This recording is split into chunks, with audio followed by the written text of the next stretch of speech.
அவங்க எப்படின்னு எங்களுக்கு தெரியும் ஓகேங்களா. அவங்களுக்கு கீழே வளர்ந்தவங்க தான் நாங்க. உண்மையாவே அவர் தப்பு பண்ணிருக்க மாட்டாரு. நாங்க எங்களோட எல்லாரோட ஆதரவுமே அவருக்கு மட்டும்தான். எல்லாரோட ஆதரவுமே அவருக்கு மட்டும்தான். உண்மையாவே அந்த பாதிக்கப்பட்ட பொண்ணு உண்மையா இருக்கா, அப்படி ஒரு பொண்ணு இருக்கான்னு எனக்கு தெரிஞ்சாகணும். அது பொய்யாதான் கண்டிப்பா அவங்க பண்ணிருக்காங்க. எதுக்காக இதை கிரியேட் பண்ணிருக்காங்கன்னு எனக்கு தெரியல. ஒரு பொண்ணு பாதிக்கப்பட்டிருந்தா இங்க இருக்க மத்த பொண்ணுங்க எல்லாம் யாருக்கு சப்போர்ட் பண்ணுவாங்க? பிராக்டிகலா யோசிச்சு பாருங்க.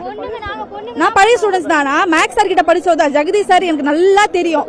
நான் 19ல எந்த பேட்ச் 17 பேட்ச் 9th 10th 2 வருஷம் அவர்கிட்ட படிச்சேன். நான் எங்களுக்கு ரொம்ப நல்லா தெரியும் அவரை பத்தி. எங்க கிட்ட ஒரு நல்ல படிச்ச பசங்க கிட்ட ஹேண்ட் ஷேக் கொடுக்க கூட அவ்வளவு ஈஸியா வர மாட்டாங்க.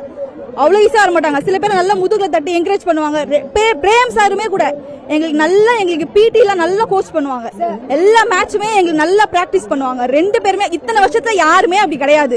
இப்ப எப்படின்னு புரியல. பசங்க வேணும்னு கிரியேட் பண்ணிருக்காங்க. இப்ப இருக்க ஸ்டூடெண்ட்ஸோட பிஹேவியர் ஆக்டிவிட்டிஸ் அவங்களுக்கு சப்போர்ட் பண்ணாததால இவங்க அகைன்ஸ்டா இருக்காங்க. சோ இவங்க இந்த சான்ஸை யூஸ் பண்ணி இப்படி ஒன்னு கிரியேட் பண்ணலாம், அவங்க மேல ஒரு பிளேம் பண்ணி அவங்களை அசிங்கப்படுத்தி இது எங்க போய் முடியும்னு தெரியாம அவங்க ஸ்டார்ட் பண்ணிட்டாங்க. இது ஆள் மட்டும் தெரிஞ்சா அது எங்க போய் முடியும்னு சொல்ல முடியாது. நீங்க சப்போர்ட் பண்ணணும் ஓகேங்களா. தப்பு பண்ணாதவங்கள அரெஸ்ட் பண்ணது தப்பு. கவர்மெண்ட் ஸ்கூலுக்குள்ள இங்க இருக்கவங்களோட பர்மிஷன் இல்லாம உள்ள வந்திருக்க முடியாது. இங்க யாருமே வரல, தலைவர் யாருமே இன்னும் வரல, யாருமே வரல. எல்லாம் வந்துருவாங்க ஒரு விஷயம் அப்படின்னா ஓகேங்களா. இப்ப யாரும் இன்ன வரைக்கும் வரல. அவர் பர்மிஷன் இல்லாம ஊருக்குள்ள யாரும் வந்திருக்க மாட்டாங்க.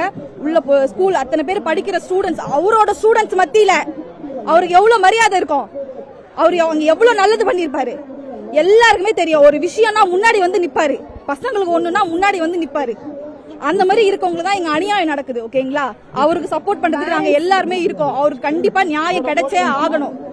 எங்களோட டீச்சர்ஸ் 2 பேருமே முதல்ல விசாரணை ப்ராப்பரா நடக்கணும் ஓகேங்களா. ப்ராப்பரா நடக்கணும். அவங்க கிட்ட பேச விடுங்க, அவங்கள பேச விடுங்க. அவங்க பேசினா தெரியும் அவங்களுக்கு யார் மேல சந்தேகம் இருக்கு அப்படிங்கறத நீங்க கேட்கணும் ஓகேங்களா.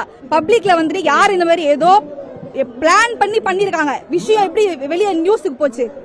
ஃபர்ஸ்ட் எதுக்கோ அந்த கலெக்டர் எதுக்கோ விசிட் பண்ண வந்திருக்காங்க. அந்த வீடியோ எல்லாம் வெச் பண்ணி எப்படி யார் வெளிய ரிலீஸ் பண்ணது? யார் அந்த வீடியோ லீக் பண்ணது? கேஷுவலா இந்த 2 பேர் பேசிட்டு இருக்காங்க, உடனே கூட்டு வச்சிருக்காங்க. 2 பேர் இந்த மாதிரி ஹராஸ்மென்ட் பண்றாங்கன்னா எப்படி அர்த்தம்? இது இதெல்லாம் சும்மா கட்டுக்காத பேர்ல நீங்க வந்து அரெஸ்ட் பண்றீங்கன்னா சந்தேகத்தின் பேர்ல நாங்க யார் சொன்னாலும் நீங்க அரெஸ்ட் பண்ணுவீங்களா? விசாரணை பண்ண மாட்டீங்களா?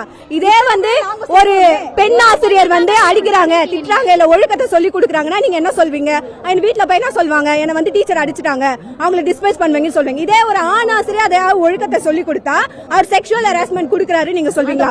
நாங்க எல்லாரும் படிச்சிருக்கோம் சார். அவர் நடந்துக்கிறோம்னா இப்ப மட்டும் நடந்துக்கணும்னு இல்ல, படிச்ச எல்லார்கிட்டயும் அட்லீஸ்ட் ஒருத்தர்கிட்டயாச்சும் நடந்துக்கணும். நாங்க ஒட்டு மொத்தமா வந்து அவருக்காக இங்க கேக்குறோம்னா பாதிக்கப்பட்ட பொண்ணு பேச முடியாது, சின்ன பொண்ணோ பெரிய பொண்ணோ பேச முடியாது. ஆனா ப்ராப்பரான எவிடன்ஸ் இருக்கணும்ல சார். அவரை பத்தி வீணா பொய்யா சொன்னா நீங்க அரெஸ்ட் பண்ணுவீங்களா?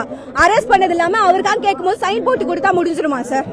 எல்லாரும் கலெக்டர் வரணும், காலையில இருந்து ஸ்டூடெண்ட்ஸ் கத்துறாங்க. 1 மணி நேரம் 2 மணி நேரம் இல்ல, காலையில இருந்து உட்கார்ந்து கத்துறாங்க. என்ன ஏது மாவட்ட ஆட்சியர் வந்து இங்க கேட்கணும், யாரு பிரச்சனை, யார் மேல யார் இந்த தகவல் ஒண்ணு கொடுத்ததுன்னு கேட்டிருக்கணும். அந்த மாதிரி எந்த தகவலும் கேட்கல.